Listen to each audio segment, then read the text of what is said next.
Congolaises et Congolaises, mes chers compatriotes, je viens vers vous comme un lanceur d'alerte pendant cette période de campagne électorale. Beaucoup de candidats viendront vers vous. Certains vont vous promettre monts et merveilles. D'autres vont vous promettre le ciel et la terre. Certains viendront certainement avec des cadeaux. Mais c'est à vous d'être vigilants. Ne pensez pas que tous ces candidats qui viennent vers vous, c'est d'abord puisqu'ils vous aiment. Non, vous vous trompez. Ils viennent vers vous pour leurs propres intérêts d'abord. Ils vous utilisent comme un moyen en vue d'atteindre leurs objectifs.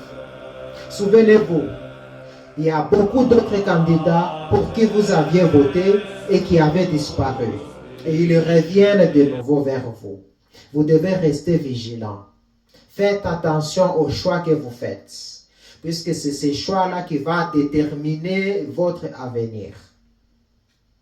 Parmi les candidats qui viendront vers vous, il y a d'autres qui connaissent qu'est-ce que cela veut dire le mot souffrance.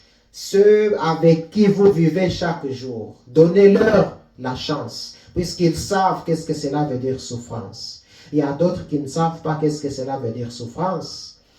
Ils viendront avec des cadeaux et après ils vont vous oublier. C'est de tels candidats qui ont leurs enfants dans des bonnes écoles en Europe, qui amènent leurs femmes dans des maternités, dans des pays étrangers, en Europe, en Afrique du Sud et ailleurs. Mais les vôtres avec qui vous souffrez chaque jour, qui connaissent qu'est-ce que cela veut dire aller à l'école affamée, qu'est-ce que cela veut dire souffrir, c'est de telles personnes peut-être qui peuvent vous aider à relever le défi. Et c'est la raison pour laquelle, avant d'aller voter, vous devez demander la grâce du bon Dieu. Que Dieu vous donne la sagesse pour que vous puissiez faire le bon choix. Et ceci, vous devez vraiment y penser, puisque votre avenir en dépend. Ici, je parle pour les élections de façon générale. C'est pour les députés.